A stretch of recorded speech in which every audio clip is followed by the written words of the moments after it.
ये आकाशवाणी है। अब आप कनक लता से समाचार सुनिए।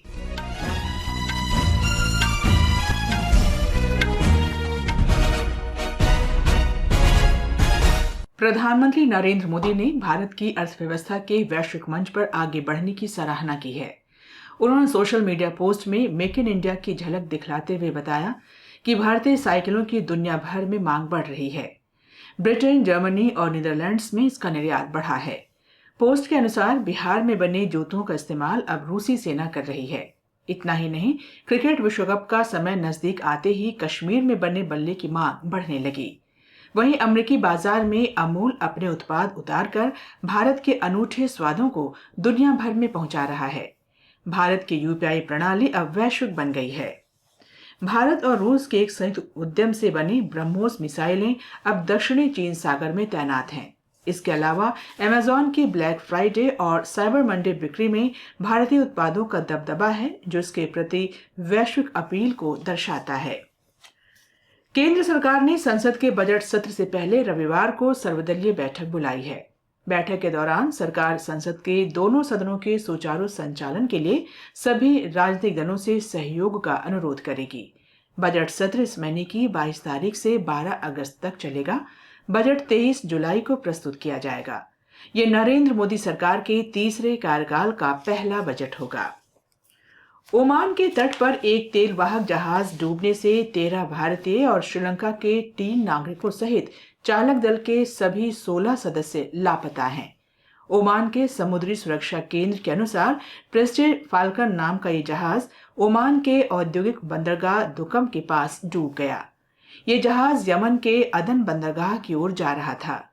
आज मुहर्रम है। ये दिन पैगंबर मोहम्मद के नवासे हजरत इमाम हुसैन की शहादत का प्रतीक है। उन्होंने करबला में सच्चाई के लिए अपने प्राणों की आहुति दी थी। इस अवसर पर ताजिया जुलूस निकाले जा रहे हैं। देश में सुरक्षा के व्यापक प्रबंध किए गए हैं। दिल्ली में जामा मस्जिद, निजामुद्दीन, ओखला और महरौली सहित विभिन्न स्थानों पर जुलूस निकाले जा रहे हैं।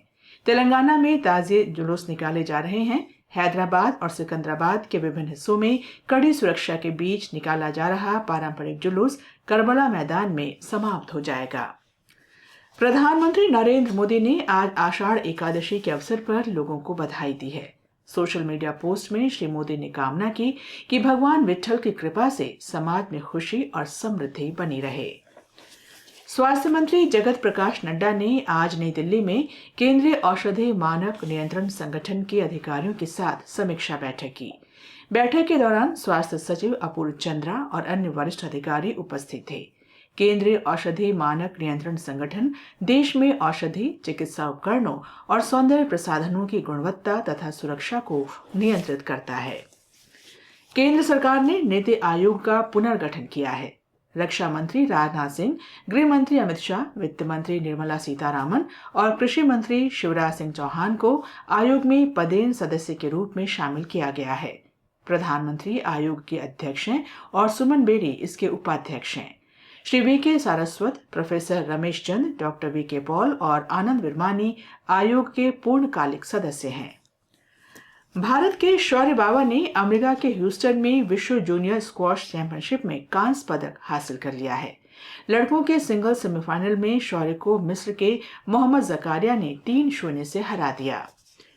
पेरिस ओलंपिक में भारत के 117 खिलाड़ी भाग लेंगे। खेल मंत्रालय ने इसके अलावा सहयोगी स्टाफ के 140 सदस्यों को भी मंजूरी दी है, जिसमें खेल अधिकारी भी शामिल हैं। ओलंपिक के लिए जिन खिलाड़ियों ने क्वालिफाई किया था, उनमें से केवल गोला फेंक की एथलीट आभा खटुआ का नाम सूची में नहीं है। मौसम विभाग ने कर्नाटक के दक्षिणी भाग, सौराष्ट्र और कच्छ क्षेत्र, कोंकण, गोवा और तटीय कर्नाटक में अलग अलग स्थानों पर कल तक मूसलाधार वर्षा का अनुमान व्यक्त किया है। इन क्षेत्रों में अगले 3 दिन में बहुत तेज बारिश की भी संभावना है। विभाग के अनुसार अगले 4 से 5 दिन के दौरान मध्य भारत और प्रायद्वीपों में मानसून सक्रिय होने की संभावना है। ओडिशा में अलग अलग स्थानों पर 19 और 20 जुलाई को बहुत तेज बारिश होगी। इसके साथ ही ये समाचार बुलेटिन समाप्त हुआ।